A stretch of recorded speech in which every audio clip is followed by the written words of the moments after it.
लोकसभा चुनाव को लेकर मतदान जारी है। आपको बता दें, इसके लिए जिलों में 22 जोन और 216 सेक्टरों में इसको बांटा गया है। वहीं दूसरे प्रदेशों की सीमाओं पर 25 स्थानों पर बैरियर लगाए गए हैं, जबकि दूसरे जिलों की सीमाओं पर 10 बैरियर लगाकर चेकिंग भी की जा रही है। लेकिन इसी बीच एक बड़ी खबर आ रही है। आपको बता दें, सहारनपुर लोकसभा से खेमका सदन मतदान केंद्र पर बूथ संख्या 169 और 173 पर ईवीएम मशीन खराब होने की भी सूचना आई है। वैसे में कहीं ना कहीं मतदाता अब कंफ्यूजन में है कि वोट डालने की स्थिति में क्या करें। वो काफी टाइम से वेट कर रहे हैं, लेकिन जिस तरीके से शासन प्रशासन और आयोग यहां पर फेल होता हुआ दिखाई दे रहा है, वोटर्स को चुनाव में मतदान करने में प्रॉब्लम आ रही है। अब ऐसे में कहा जा रहा है कि अब इस पे चुनाव आयोग किस तरीके से एहतियात बरतते हुए नजर आ रहा है। कहीं ना कहीं लोगों में कंफ्यूजन है। ईवीएम पर लगातार सवाल उठते रहे हैं।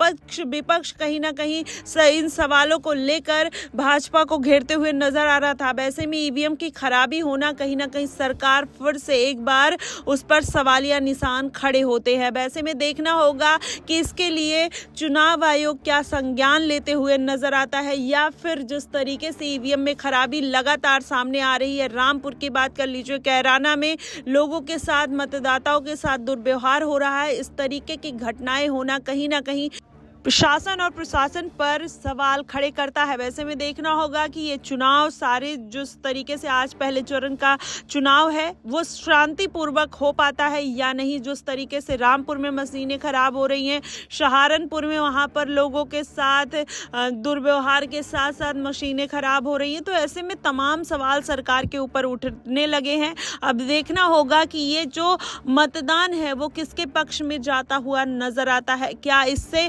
बीजेपी को खासा नुकसान देखने को मिल सकता है, या फिर चुनाव आयोग की जो खामियां है उससे जनता के ऊपर क्या प्रभाव पड़ता है, या जनता किस तरीके से इस पर अपनी प्रतिक्रिया देते हुए नजर आती है।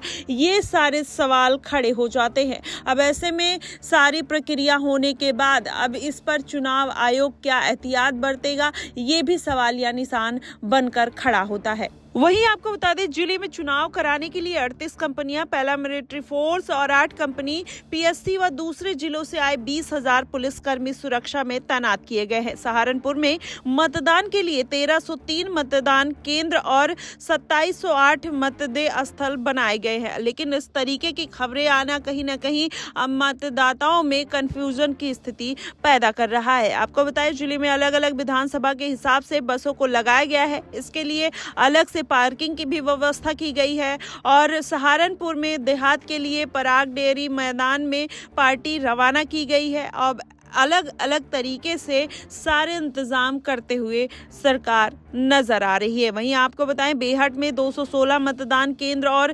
397 मतदेय स्थल भी बनाए गए हैं। सहारनपुर नगर में 107 मतदान केंद्र और 454 मतदेय स्थल है, जबकि देहात विधानसभा में 190 मतदान केंद्र और 379 मतदेय स्थल बनाए गए हैं।